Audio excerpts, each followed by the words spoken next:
Hello and welcome back to the Solve the Overeating Puzzle podcast.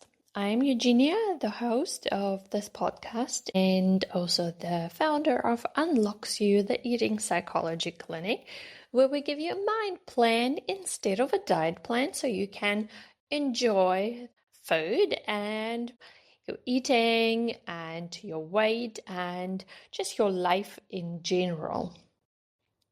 Today I'm coming to you with a topic that I would say really was quite important to me, specifically during my pregnancy. I know it's not really spoken about, and a lot of the time I feel a lot of women are actually scared to even mention it because often there is answer, or people usually come back to you and just shut you down about this topic, which is gaining weight during pregnancy or the changes during the pregnancy. Because I know when I openly said anything about it, quite often people would say, but growing a baby inside, you should be happy about it, or you should be grateful for your baby inside. You should be grateful for the body, for your body and everything that it does for you. And I must say, I am, and I was. And at the same time, the rapid changes that our body is going through during that time, that can really mess one up in the head. And it did it for me because it was new for me to see these big changes. And I know that a lot of women have felt the same. But like I said, it's not really, they don't feel comfortable talking about it because this is the typical answer that we get from other people. You should be grateful about it and think about what your body is doing for your baby. And we are doing it. And like I said, it's not but, it's an and. And at the same time, there are changes that are happening. And a lot of women are gaining body fat because that's what is required, right? That's what the body needs to do in order to prepare ourselves, to prepare our body to feed that baby. We need extra body fat in order to then produce milk and then feed our baby. So we know all of this logically, and at the same time is on our mind. So that's what was happening during my pregnancy. I obviously, like a lot of women, also noticed that I gained a lot of body fat, and I know that I went and started looking. I wanted to hear from other women that it is possible to lose weight after that again. That's all I wanted. I didn't try to control my weight during pregnancy because for me, I trusted that my body is doing what it needs to do. And also I wanted to hear stories that help me personally. It might not help you, anyone else. Maybe it will help someone else, but I found it really helpful to hear from other women, their stories, what they did in order to lose weight, in order to lose that baby weight after their pregnancy. So therefore, this is what I'm doing. I found it very helpful, and maybe I can be helpful to someone else. Or you have already given birth and you are looking for ways, sustainable and healthy ways to come back to have less body fat, basically. Because I don't even want to say to come back to your old body, because we don't have it. It is changing, and it has changed. For me, my body has changed. And I also actually want to get into details, or some details anyway, because I know that a lot of the time I heard women say, our bodies change, but I always thought, but what exactly is changing? So if you are a mama, you're to be mama, and you're waiting for, you're pregnant, and you're wondering what exactly might change for you. So this is what had changed for me. So let me just give you some specific examples, because that's actually what I personally wanted back then. So what has changed?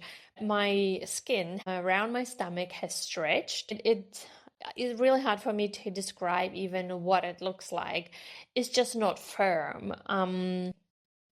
it looks a little bit crinkly, let's say like this. And that's not going to go away anymore, probably. That's something that for me, I really don't have any issues with, but that's what's changed. The size of my hips, I would say, has not changed. And I got prepared for it, and I got it's like a belt that you put around your hips after you give birth. And the idea is that you start doing it as soon as possible, almost like immediately, because obviously your hips need to open to allow the baby to come through. I didn't do it immediately, but I started using it when we got home, which was day 3, and I started using it every day as much as I could to have that belt around my hips to bring my hips back together. And whether that's what helped me or something else, I don't, or maybe it would have happened anyway that way, I don't know. But I would say my hips haven't changed, but my skin around my belly.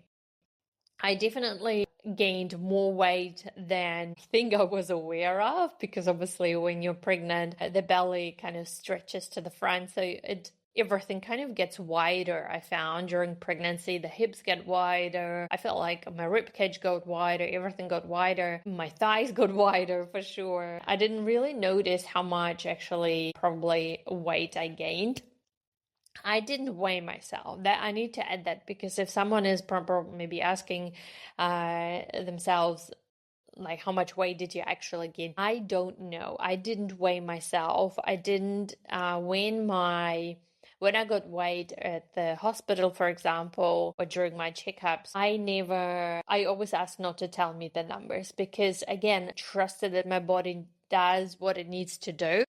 But I didn't want to know, because I didn't want that it affects me mentally. Because I knew my eating is fine. I mean, I must say, I did allow myself more cakes than usual. I really loved my cakes around that time, and I did allow myself to eat more cakes than usual, probably. That's why I probably gained more weight than usually would. But that's it. Like I said, it's all okay. So I didn't know how much weight I gained throughout the entire pregnancy. I didn't know how much I weighed after the pregnancy. I still don't know how much I weigh. So therefore, but stick with me here. I have other things that I'm going to talk about when it comes to numbers. So I didn't know how much I gained, but definitely more than what I thought. Just also, how do I know it? How long it took me to really lose the body fat. Like I said, I didn't think that it would take me that long, or that it would I wouldn't say hard, but yeah, probably that it wouldn't take me that long. So I must have gained more than I realized, but that's all okay. Also, what else changed for me? My breasts. So during the pregnancy, and then when I was breastfeeding my baby, my breast grew like most women does as well. And once I stopped breastfeeding, which was 1 year and 4 months, I noticed my breasts, they were never really big at all. They were probably kind of like a average B cup, but it's probably now more like an A cup now. So they definitely are smaller, and probably they're not as perky as they used to be. So they look a little bit sadder than they used to look. But I'm still happy. I'm still happy with them. I can really live with it, I must say. Other than that, I would say not much has changed for me when it comes to my body. The only thing that really been long lasting, that's my pelvic floor. I didn't realize it actually has created some issues for me. And I must say, for a long time, I didn't realize that something was off. I went to a 6 weeks checkup, and everything was fine based on the checkup, and everything looked okay. But for some reason, when my husband and I decided we would like to be intimate again, that it didn't work. I felt such strong pain that I thought it's like something is ripping me apart, or like something like a knife stabbing me there. And I thought, oh, something is not right here. So I went to a gynecologist, and he said my pelvic floor is too tight and I need to start doing some exercises, not to strengthen it, but actually to learn to relax it. So that's something that I did for a while, and slowly it improved. And I would say it's now much, much, much better. I wouldn't say that it's all gone, but it's definitely much better. So these are the changes that I've experienced during or after a pregnancy. I didn't get any stretch marks. I actually was expecting stretch marks because my mom has them, and I thought that it's usually stretch marks are really genetics, but it didn't. Yeah, it didn't happen. I was using the oil every night, pretty much every night. But like I said, most people say it because stretch marks, they usually come from the inside, not from the outside. So if it starts stretching the skin, it's the layers that are much lower, sort of deeper, and that's why usually the oil doesn't really help. But hey, for whatever reason, I didn't get any stretch mark, but my skin still stretched. And like I said, it kind of didn't come back to the way it was, so it's a little bit wrinkly. These are the changes that I have experienced, and I did gain quite a bit of kind of body fat. It looked fully fine, but when I started putting some of my clothes on, I realized, whoa, there's actually more on me than what I realized. So really important here to mention, I think it's really important to buy clothes that fit you. So I did go out and I bought clothes that fit me because I still wanted to feel good. I wanted to look good with the body that I had at the time. I think it's really important that you do too. You don't need to spend a lot of money on new clothes, but you don't know how long it might take you to lose body fat. And hey, even if you don't, that's where you are. Yeah, so that again, I wanted to add, I don't want women to feel like they have to come back to the body that they had before pregnancy. I don't want you to put any pressure on yourself, and I want you to give yourself grace and time. I find there is no end destination when it comes to our health. It's an ongoing task. It's an ongoing journey. It's daily decisions that we have to make. What I'm going to eat today, how much I'm going to move today, how much can I move today? And especially when there is a new baby, we can't do what we could do before. Now there is this little beautiful thing that is relying on us, and we don't have that same capacity. So I really wanted to give yourself grace during this period of your life, this phase. It's such a short period, and I know before I had our baby girl, I didn't understand what it meant. I heard the sentence, the hours are long, but the years are short. And I must say, I didn't comprehend it in the way that I do now. That when you're in the midst of it, it feels like it's a lot. It feels like there is no end to it, but there is. Our babies grow so fast. There's a quote that I've read, and maybe that will resonate with you as well. You know your babies as little babies and kids for only a short period of time. For the most of your life, if you're lucky, you will know them as adults.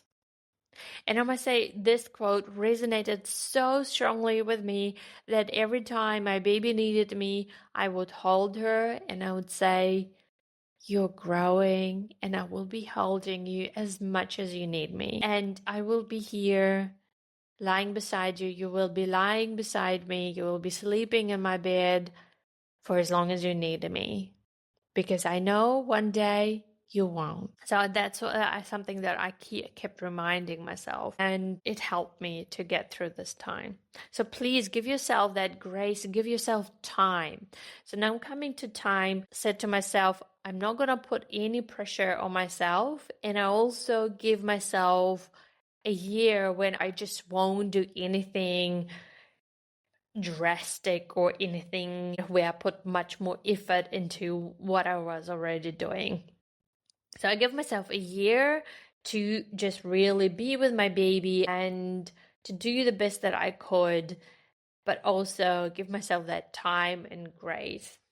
So when I gave birth, I didn't do much at all. I was giving myself that time to heal, to recover, was lying a lot, was nourishing myself, nurturing, allowing my body to just rest. Then I noticed that probably sort of 4 weeks into it, I felt like I could start going on really short walks. And I mean short. I mean 5 minutes. I mean 10 minutes. And then it was 15 minutes. And then it was 20 minutes because I felt my body was getting a little bit stronger and stronger and stronger. And then got to a point, and that was, I remember my baby was about sort of 6 weeks. That's when I felt like I could actually now go on longer walks. And she also slept much better in the pram. So I started going on walks and I did 1 hour, 2 hours. I must say, sometimes if she slept for 3 hours, I would even walk for 3 hours. Although the 3 hours, they did feel a little bit like, when is she going to wake up? But she wasn't a baby that slept well. So I tried to use any moment I could. So I was really just doing the walking, nothing else. And also not core training, just breathing exercises to support, to strengthen my core again. So I'm not going to get into details here. You can look up on YouTube core strengthening postpartum. There are a lot of breathing exercises that you can do to strengthen your core. So that was my main priority.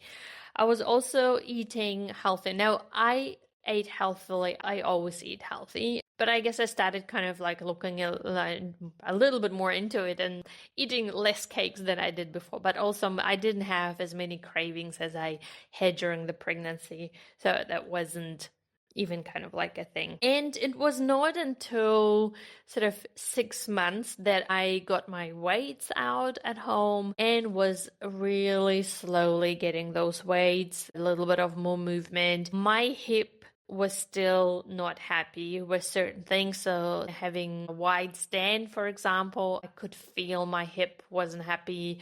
So I didn't do that. Really was focusing on just to get some movements and starting to get a little bit more active and using some weights. I was still really doing HIIT training because I felt like this jumping side to side or having the legs apart that didn't feel right. So always please listen to your body. Your body is telling you. If you feel like there is pain that shouldn't be there, stop doing that. There are so many other movements and so many other type of exercises that you can do that will feel much, much more pleasant.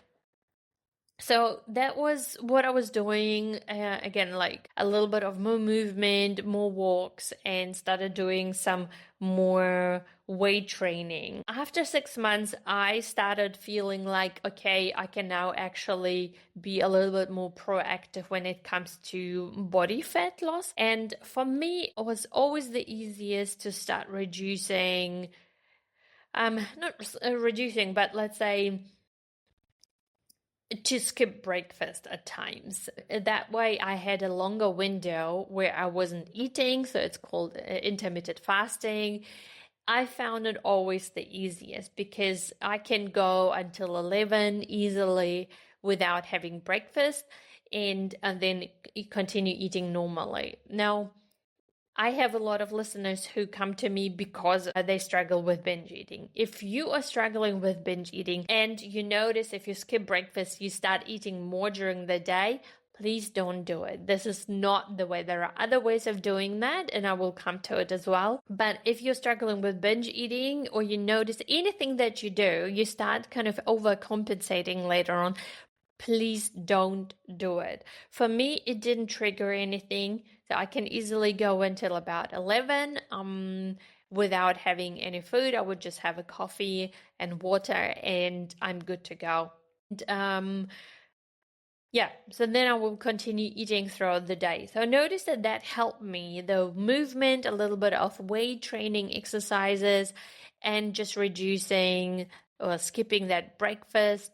It helped me to really proactively start losing more body fat. So I noticed that there was a little bit of more change here. I gave myself about a year that I wouldn't do anything kind of specific other than what I could. Then when Lila turned 1 year and I went to work, I thought I can actually feel now I'm ready. I felt like I was ready to do more.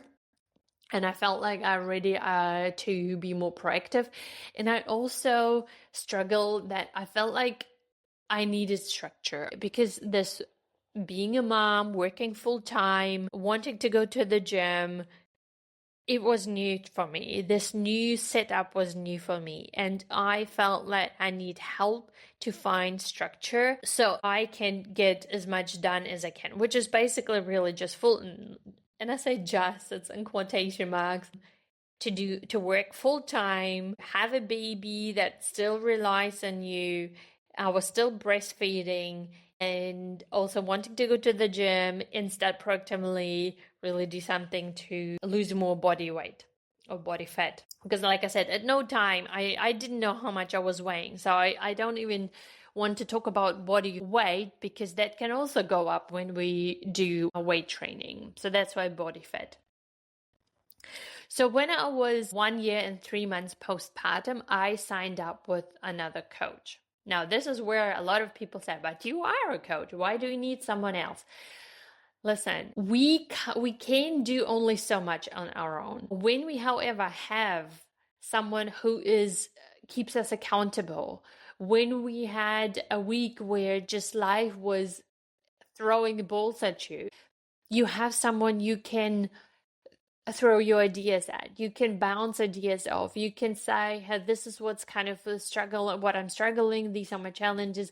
Let's talk through what I can do in order to continue focusing on my journey. And I also wanted someone who can just structure a meal plan for myself. Again, I can do it for myself, but there is only so much energy that we have. There's only so much we can focus on. And I felt like just starting a full-time job with a baby, that was enough for me to focus on. I didn't want to put my energy into anything else. So it's always about if I take something from one side, there will be less somewhere else. So there's always a give and take. And I didn't want to take from anything else. Therefore, I wanted someone who could support and help me with this journey. So I signed up with a coach. She gave me a when I say meal plan, she basically gave me just the calories. They give some recipes as well, but I'm not someone who needs recipes. I know how to eat healthy. It was more so how many calories do I need? We started off, I think, with 1,800 calories. Also start doing 7,000 steps a day and also going and exercising like at the gym, doing some body weight training 3 times a week. And I felt like I can manage it. So again, it was real important for me to do something that I can actually manage, because nobody wants to feel like they're failing, right? And if I set myself up with the idea I'm going to go to the gym every day, I know I'm not going to do it. I know I can do it. I need to come home and to my baby. I need to come home and do other things. So therefore that is not sustainable and that's just not practical. It's not, I know that I won't be able to do it. So it's really important that we set goals that we can actually really manage. And I felt like 7,000 steps, when I sit at work all day long, I usually come home with not even 2,000 steps. So that means I still need to do 5,000 steps. That's a lot, right? After work, when you come home and there's a baby that needs you. So, but I knew that I can go for a walk with her, for example, after work, and I can get another maybe 4. And then when she goes to bed, I can do another 1,000 on a treadmill at home. So I do have a treadmill at home where I can do my steps as well. It's kind of like a flat one, and I can fold it together and push it under the bed. So I think it's a great thing. I absolutely love it. So it helps on those days where you just don't want to go outside. It's maybe dark or it's raining, and that way I can turn a movie on and I can do my steps. So that helps as well. So I signed up with this coach, and like I said, we did 7,000 steps 3 times a day, gym, 1,800 calories. And so she told me how much protein, fat, and carbs I need to have. And then I was just weighing my food and logged the food in. And that's when I noticed that really made a big change. Also, what did I do? How do I know that I have progress? I took pictures for her and for myself, of course, and also I started measuring myself. I don't have a scale. I don't want to have a scale at home. It's like I said, I don't focus even on the weight of my body, but that way I could measure if it made a difference. Because if it no longer makes a difference, that means we need to adjust. We need to adjust either my step count or the movement, or we need to adjust the calories. So it's always important to measure and to find a way to measure that you feel comfortable with.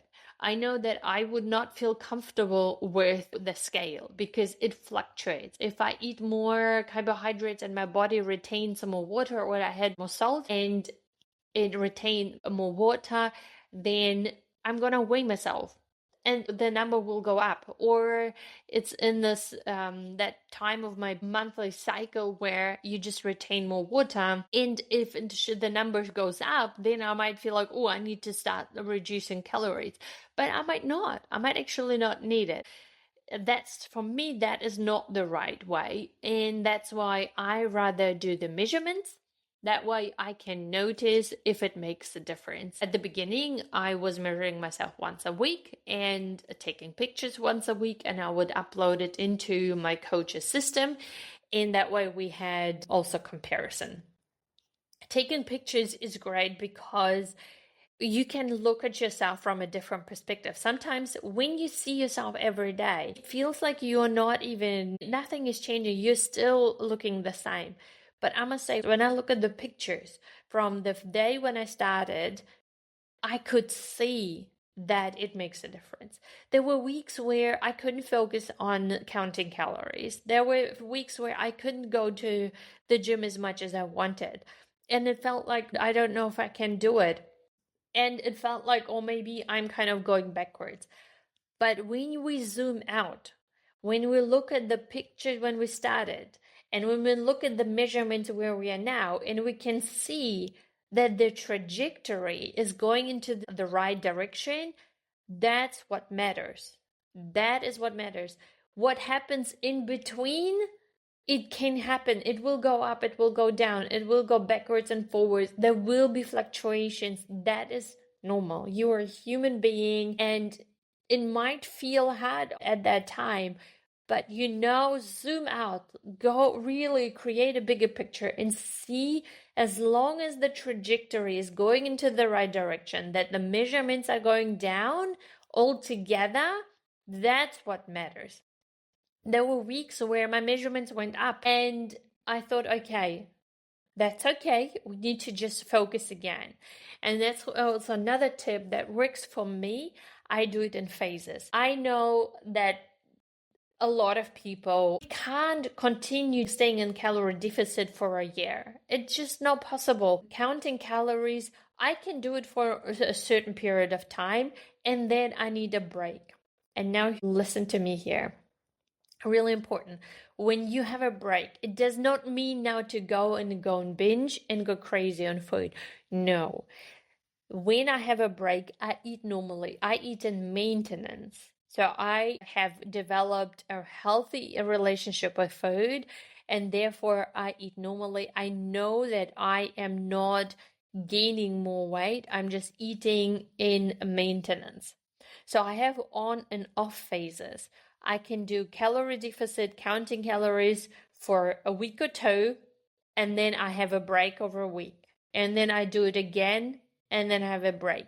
I also had, in this period of time, it's been now over half a year, I had 2 months, 1.5, let's say, months, a break of counting calories, because I noticed that I can no longer do it and I feel like I am losing focus. So I said, okay, let's go on a break.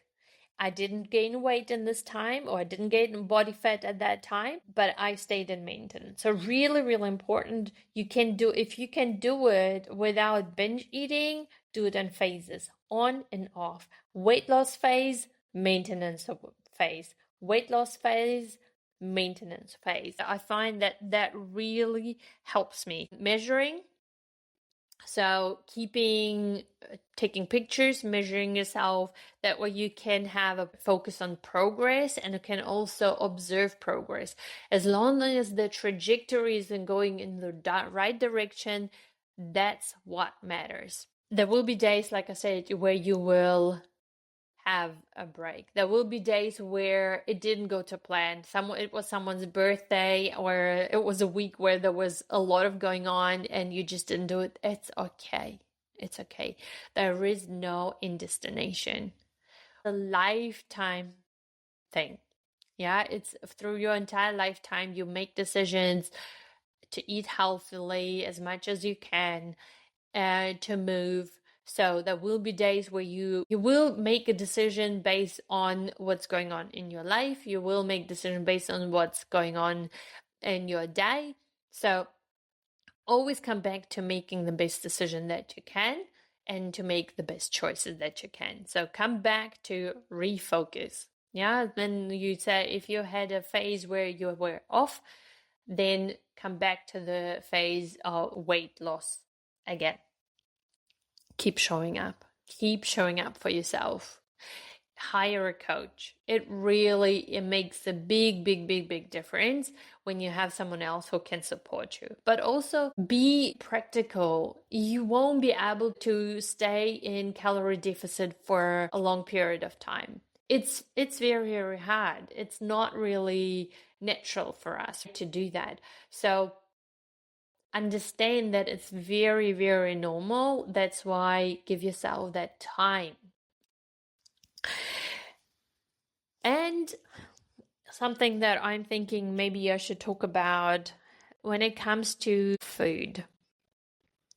For me, obviously, eating healthily is just something like I breathe. We eat healthily at home. So really important. If I guess I can just kind of summarize it, I did another episode on weight loss, and I will tag it in the description, how to change your eating in order to lose weight. And it's actually the most popular episodes. I will put that into the description as well. Focus on unprocessed food. So cooking your own meals as much as you can, reducing fats and focusing on protein and also lots of vegetables. That will fill you up. That will help you to keep your calories a little bit lower. But also not to reduce your calories too low, because then you get too hungry and it's going to be really hard to even stay in calorie deficit. So always very small deficit. When my coach gave me 1,800 calories, I was really surprised and I was really curious if it's actually going to work, and it did. But then after, I think probably a month, I didn't have any progress for a while. So I said we need to reduce more, and we'll reduce them to 1,650. That's where I am right now. And it's still it still helps me to lose weight, to lose body fat. So this is where I am right now. And I find much lower is really hard, because that way we don't get the nutrients that we require to train, to have energy, to have focus.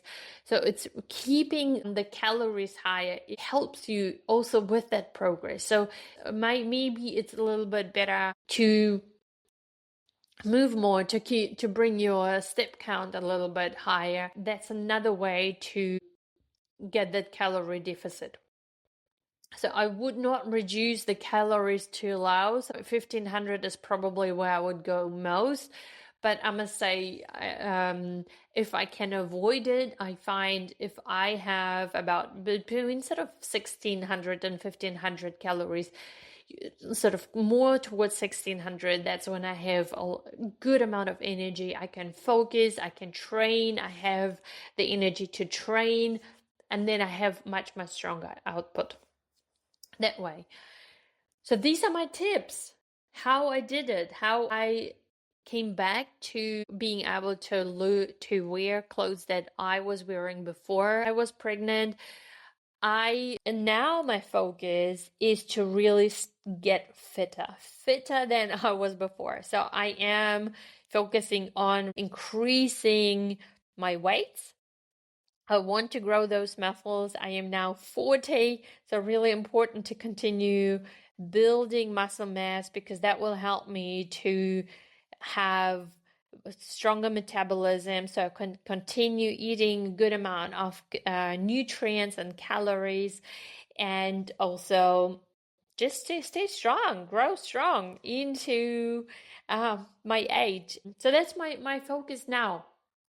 I do want to continue reducing body fat. I still would like to. I don't need to. I am really at a healthy body, but I would like to because I can. But if I can do it through really training hard and going through those on and off phases and focusing on having good amount of protein. I have now, I think, 130 grams of protein, but I also have 170 grams of carbohydrates. Yeah, so really important. I still have a good amount of carbohydrates because they give me the energy to train and to really have energy throughout the day as well.